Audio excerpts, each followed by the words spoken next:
Apa hukum sembahyang jemaah dan kelebihannya. Apa kelebihan dan fadilat yang menyebabkan kita nak berjemaah, dan untuk dapat fadilat tu apa disiplin dia. Yang tu nanti yang akan datang. Pertama dia kata disyarakkan sembahyang berjemaah kemudian daripada berpindah Nabi ke Madinah. Sedikit fakta sejarah. Pensyariatan sembahyang berjemaah adalah setelah Rasulullah pergi ke hijrah ke Madinah. Jadi maksudnya masa Rasulullah di Mekah tidak ada lagi proses sembahyang jemaah. Jadi sembahyang jemaah hanya disyariatkan ketika Rasulullah ada di Madinah. Siap. Itu fakta sejarahnya sikit. Dan ialah ketentuan umat ini seperti Jumaat dan 2 hari raya. Baik. Dan bab sembahyang jemaah ni, kata dia, hukum sembahyang berjemaah dia adalah ketentuan umat ini. Apa maksud ketentuan? Bahasa Arab disebut dengan khususiat. Maksudnya sembahyang, hukum sembahyang berjemaah dan tuntutan berjemaah dan pensyariatan berjemaah, dia ialah hukum yang Allah Ta'ala jadikan khas untuk umat Nabi kita Muhammad sallallahu alaihi wasallam. Jadi kita aja yang ada hukum solat berjemaah. Umat dulu tak ada. Jadi istimewa dia. Tu kuntum khaira ummah. Nabi Adam? Ya, betul. Ya. Baik, jadi sembahyang berjemaah adalah khususiat untuk umat Nabi sallallahu alaihi wasallam. Sebab syariatnya mula masa Rasulullah pindah ke Madinah. Bahkan kalau sikit sebut situ, sembahyang kita sendiri dengan kaifiat yang kita duk sembahyang ni, dengan ada rokok, dengan ada sujud, juga adalah ketentuan untuk umat Nabi Muhammad sallallahu alaihi wasallam. Pasal umat-umat dulu mereka ibadat kalau sembahyang sekalipun tak ada sembahyang yang sampai tahap sujud. Tak ada. Sujud dan rokok adalah khusus untuk syariat Nabi kita Muhammad sallallahu alaihi wasallam. Satu kalau sikit di atas fakta tu yang kalau kita tengok orang Yahudi ada kita tengok dokumentari cerita orang Yahudi apa, mereka kalau duduk dalam tempat-tempat ibadat mereka tak ada sembahyang macam kita, rokok, sujud, tak ada. Dia buat macam mana? Dia berdiri, dia baca kitab, lepas tu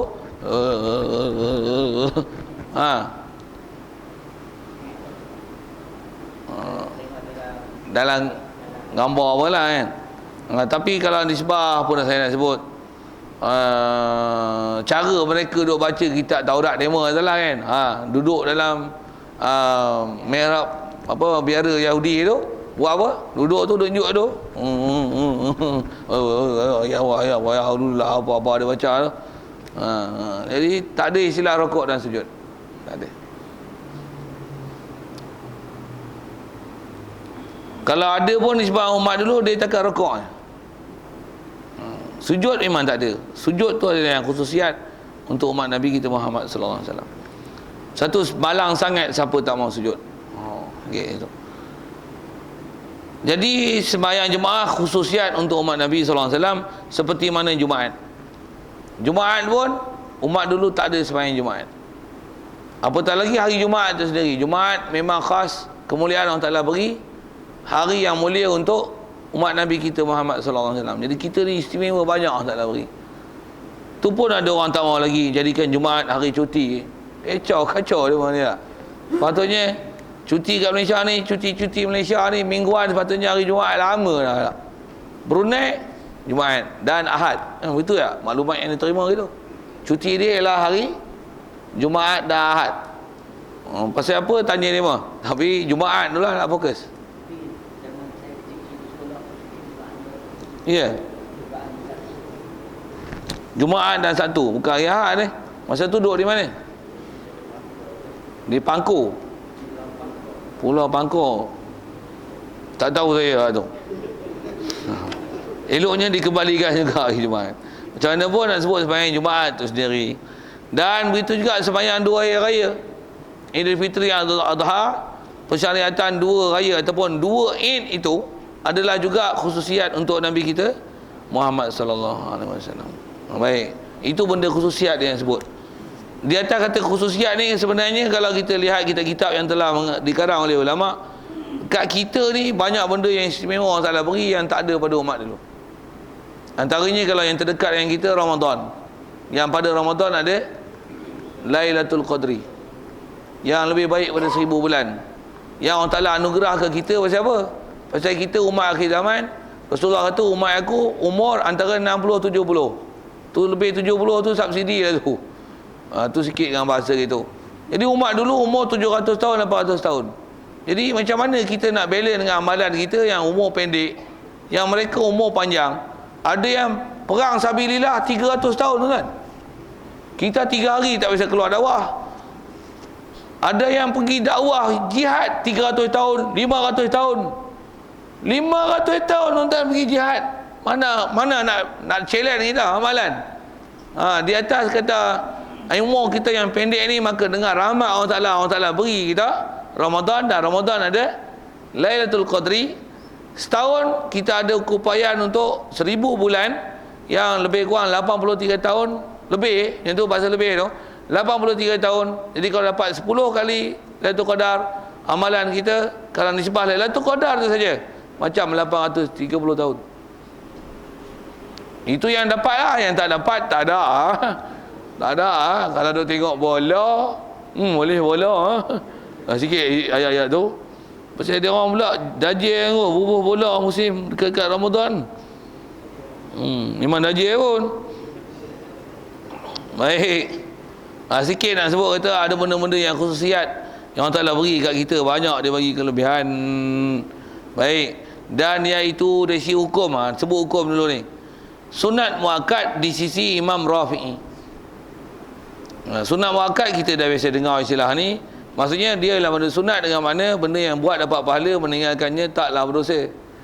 Macam mana pun dia ada istilah sunat muakkad. Maksudnya terjemah mudah, sunat yang sangat dituntut. Apa benda sunat dituntut ni? Sunat dituntut ni hukum yang dah disebut oleh ulama, istilah dalam fiqh. Kalau kita belajar bab hadis, bila sebut kata sunat muakkad, maksudnya dia adalah satu sunat yang kalau kita tak buat, maksudnya leceh besar. Saya ngaji dulu antara ayat yang masih terpahat di hati. Kata-kata Tok Guru masuk dalam hati, sebut buat sembahyang jemaah ni, kata apa? Kata kalau tambah bila kita belajar hadis tentang nak sebut sembahyang sunat muakkad, dan daripada hadis tu antara sebab ulama ambil faham itu adalah hukum sunat muakkad, dengan mana sunat yang sangat dituntut. Pernah satu ketika Rasulullah pada zaman dia masa di Madinah sembahyang di Masjid Nabawi itu, Rasulullah lepas sembahyang jemaah, dia panggil orang-orang muda. Buat apa?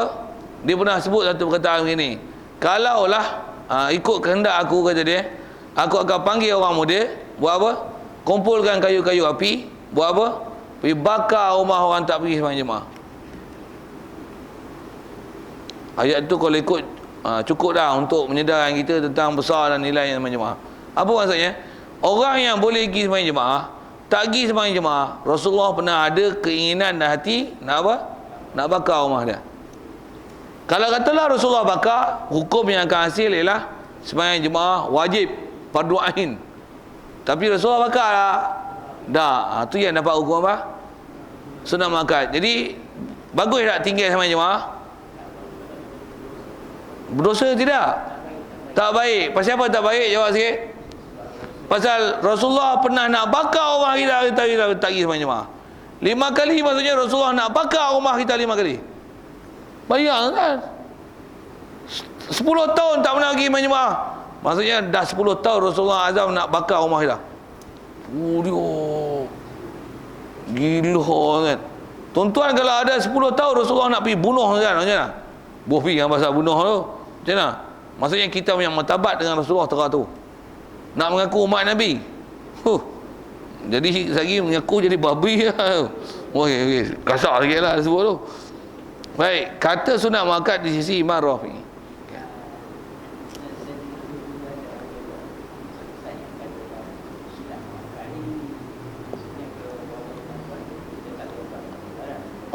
Sunat muakkad bukan maksudnya tu. Yang tu selalunya takrif fardu kifayah.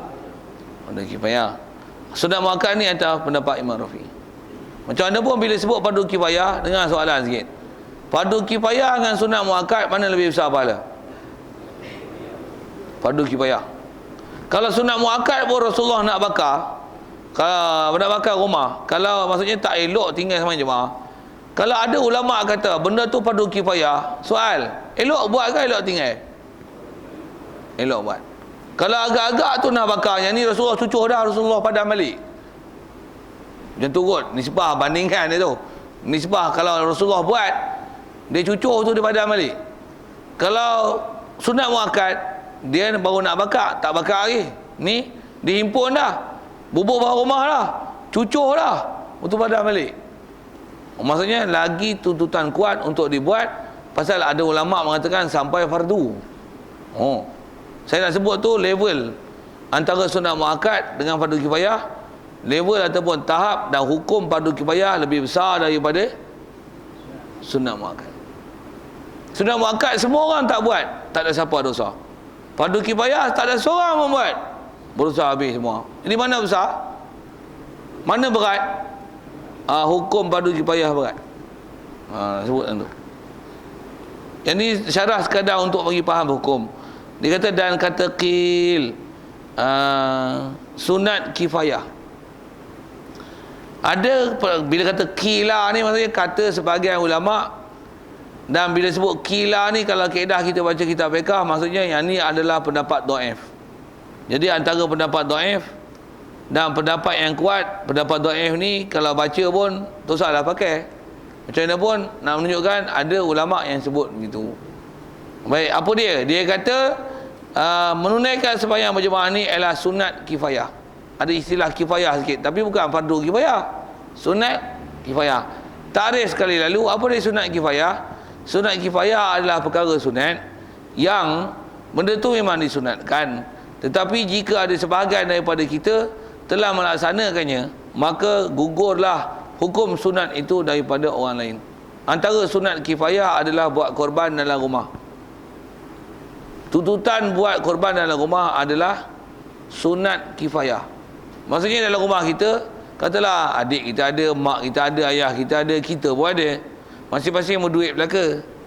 Tapi bila satu orang dah buat korban bagi setiap rumah, apa akan jadi? Maka terlepaslah tuntutan korban untuk ada suruh dibuat bagi ahli keluarga yang lain. Kalau semua pakat buat, macam mana? Comel, bagus.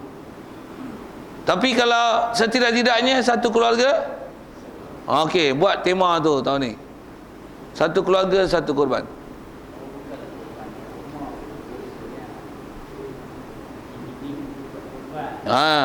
Individu dalam rumah tu. Pasal dalam rumah kan macam-macam ahli keluarga ada, kadang-kadang bapa apa nak sebut. Jadi setiap satu rumah, macam katalah suami isteri pun, apatah lagi yang suami isteri, yang isteri ada career dia, bekerja dan sebagainya. Jadi kalau katalah suami nak buat, isteri nak buat, comel. Tapi kalau suami isteri tak buat pun sekurang-kurangnya suami buat. Suami tak buat pun sekurang-kurangnya isteri buat. Tapi jangan, keluarga tu sepatutnya semua boleh buat, tapi tak ada seorang mau buat. Jadi maksudnya istilah telah mengabaikan sunat yang dituntut bagi keluarga tersebut. Jadi tak comel, tu leceh. Satu kalau kata kawasan ni ada berapa orang, ada berapa keluarga, ada 300 keluarga, sepatutnya leceh-leceh lembu ni umur 200 ekor. Kita nak cari lembu lah payah kan. Payah tak payah lain hal. Cuma nak sebut gini lah, hukum ni bila orang tak belajar macam mana, kami peduli. Dia bukan nak buat korban, dia tunggu daging korban orang sampai rumah dah. Padahal duit punya banyak, tapi dia bukan nak buat korban, dia tunggu daging korban datang. Tak main kata apa, dia mak ni tak ingat kat aku bagi korban. Padahal dia sepatutnya kena buat korban, kena bagi orang. Sikit ayat-ayat macam tu. Asal nak sebut tahan sunat kifayah saja. Dan kata qila adalah fardu ain. Ada pendapat kata lagi keras, dia kata fardu ain. Maksudnya setiap orang wajib pergi jemaah. Bahkan di atas kuatnya pendapat yang setengah kata fardu ain ni, ada pendapat yang lagi ketatkan tu, dia kata apa? Di mana azan dengar, kita tak pergi jemaah itu tak sah sembahyang. Hamba tu lagi ketat. Ya, ada ulama yang berubah hukum yang sangat ketat dalam bab tu. Di atas pendapat ada pendapat lagi. Dan terlebih sahih di sisi Imam Nawawi, dia kata berjemaah ni adalah fardu kifayah. Fardu kifayah pula. Jadi ada istilah-istilah yang rasanya kalau saya tak panjangkan pun, kalau saya tak panjangkan pun, hukum tu ada benda yang jelas, tak faham tanya lain. Macam mana pun kalau dengan apa dia sebut, dia kata ada hukum sembahyang berjemaah ni sunat muakkad, sunat kifayah, fardu ain, fardu kifayah. Habis-habis lekeh kat mana? Sunat kifayah. Maksudnya dalam satu rumah bagi ada satu orang lagi lepas sunat. Kalau satu rumah tak ada sekok pun pergi nak buah apa ni? Ni babi apa? Dia tak mahu pergi sembahyang jemaah langsung. Buh pergi babi tu. Saja nak bagi kasar sikit kan, bagi terantuk sikit tu ya. Pasal tengok dengan pendapat yang setakat dia bagi dekat dia lah kan. Kalau kita lain kadang-kadang dia bagi lagi macam-macam, tapi setakat dia sebut fardu ain, fardu kifayah, saya sebut dengan tertib tu. Waktu sunat muakkad dengan sunat kifayah. Sunat kifayah paling slow lah. Habis-habis tidak, satu rumah mesti ada seorang. Itu paling slow lah. Paling slow. Macam mana pun kalau ambil sikit kalkulasi kan, apa kaedah paling cermat yang kita ni bila buat tak ada siapa bertikai kita buat sembahyang jemaah. Nak buat apa? Jadikanlah sembahyang jemaah satu benda wajib saja.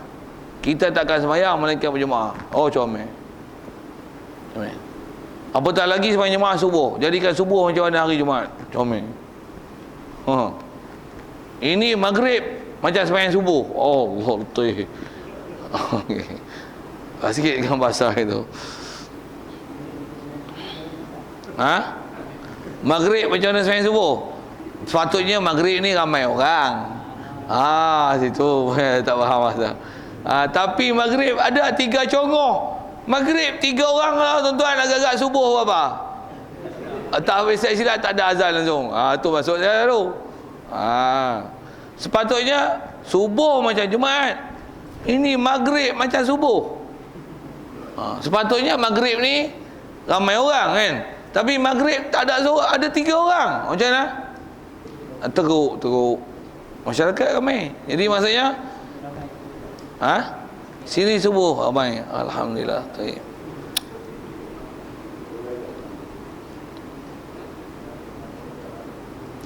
Baik, sikit lagi. Jadi di atas kata fardu kifayah, yang ni dia nak syarah fardu kifayah tu. Di atas hukum kata fardu kifayah, kalau kita syarahkan sikit dulu fardu kifayah ni. Pasal fardu kifayah masyhur dengan tarikh dia beri, jika ada sekelompok masyarakat yang telah melaksanakannya maka dia boleh melepaskan fardu daripada orang lain.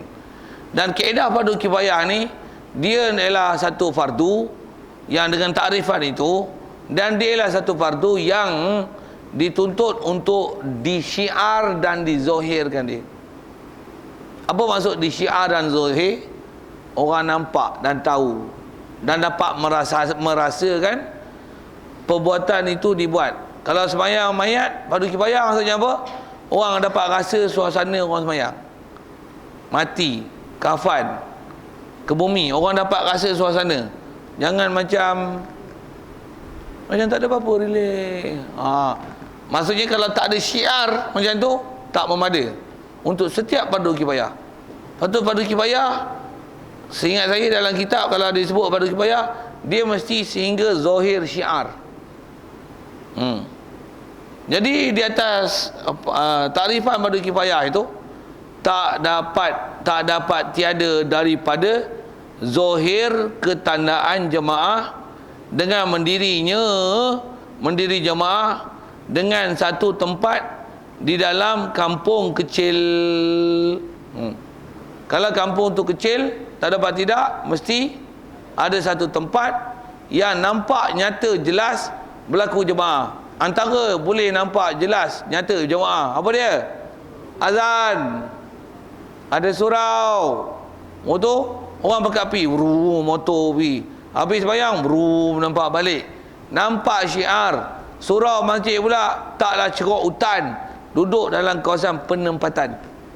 Itu adalah antara hukum yang disebut ulama. Setiap apa-apa yang nama fardu kifayah, satu dakwah fardu kifayah, mesti nampak ada geng masuk keluar. Yang keluar apa? Untuk masuk masjid, surau buat dakwah, keluar buat dakwah, mesti nampak syiar itu. Kalau tidak, tak lepas tuntutan fardu kifayah. Semua fardu kifayah seingat saya disebut oleh ulama, dia mesti dengan menzahirkan syiar. Satu, tak lepas fardu kifayah juga. Macam mana? Surau tak orang tak main, pakat sembahyang jemaah dekat rumah masing-masing dengan anak bini, cukup tak? Pasal apa? tak ada syiar. Orang tak nampak suasana tu. Satu, azan. Okey. Azan. Jadi kampung kecil tak dapat tidak masih ada satu tempat berjemaah dan beberapa tempat berjemaah di dalam kampung yang besar baru lepas tuntutan fardu kifayah. Lepas zahir tu macam mana? Dengan sekira-kira zahir segala pihaknya kampung ketandaan jemaah.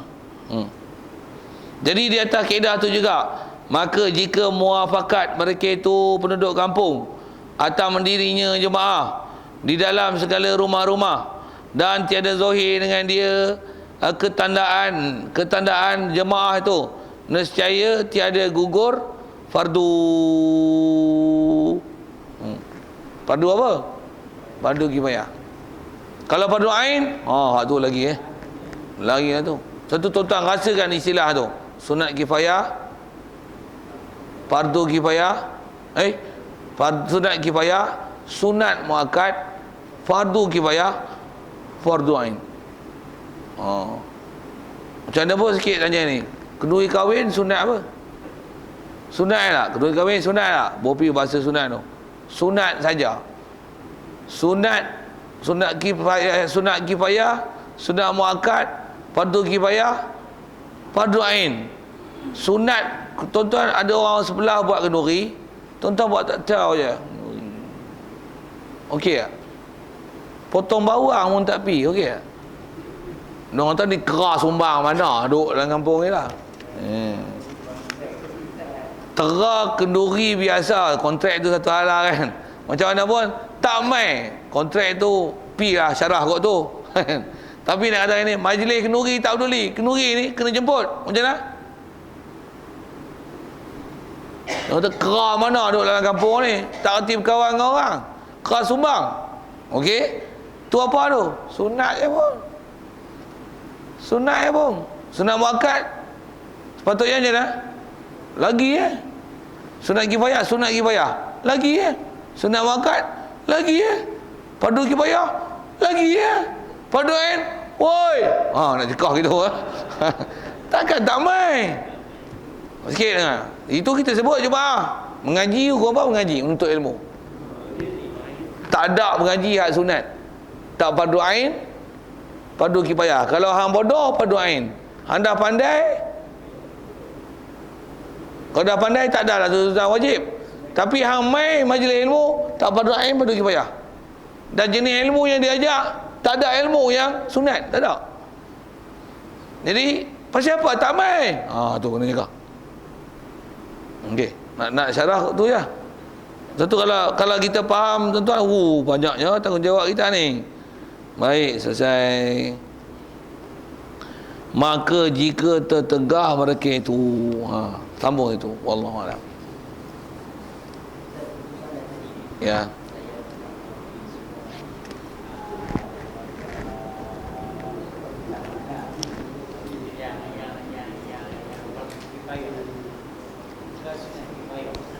Ya. Orang mati untuk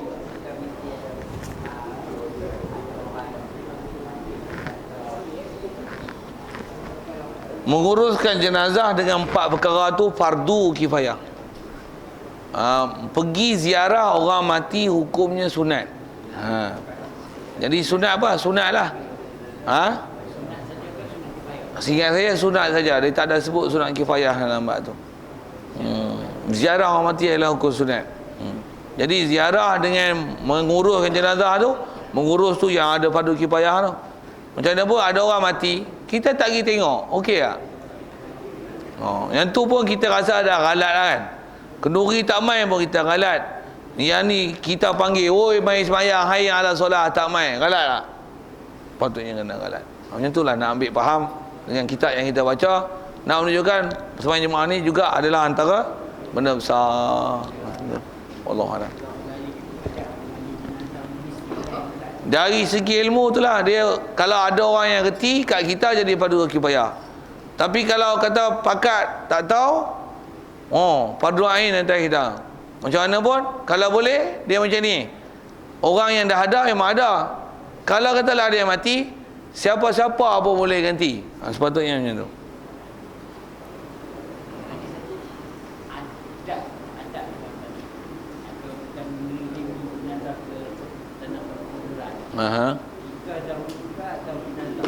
Nazar dahulu. Tentang siapa dulu untuk ke tempat perkuburan ni, dia ada perbezaan mazhab. Kalau kita dalam kaedah Syafi'i, belakang. Jenazah pergi dulu, kita ikut belakang. Kalau mazhab-mazhab lain, ada yang disuruh depan. Jadi atas kata keluasan mazhab, pergi dengan bahasa itu.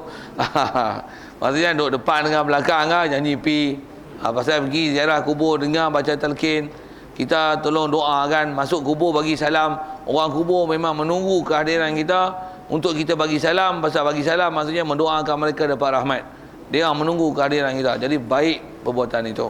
Yang tu je. Wallahu a'lam. A'udzubillahi minasyaitonir rajim. Bismillahirrahmanirrahim. Allahumma nawwir qulubana min nuri hidayatika kama nawwartal arda min nuri syamsika wa dana abada bi rahmatika ya arhamar rahimin warzuqna fahman nabiyyin wa hifdzal mursalin wa ilhamal malaikatil muqarrabin wa sallim tasliman ala jamil anbiya'i wal mursalin walhamdulillahi rabbil alamin. Assalamualaikum warahmatullahi wabarakatuh.